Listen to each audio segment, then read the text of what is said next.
How to check how much video RAM or VRAM you have in Windows 11 and Windows 10. Welcome everybody. In order to check your VRAM or video RAM, you want to open up the search bar and search for settings. The best match will come up with the settings app, so left click that, open those. In here you want to go to display at the top.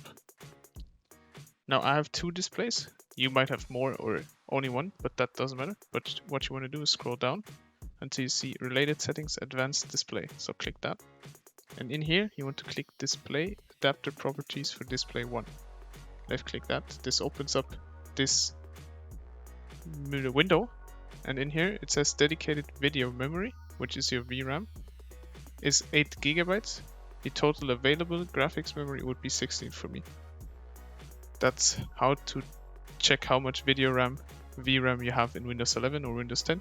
I hope this video could help you out. If it did, please do like. If you have any questions, leave them in the comments below and subscribe. I'll see you in the next one. Bye.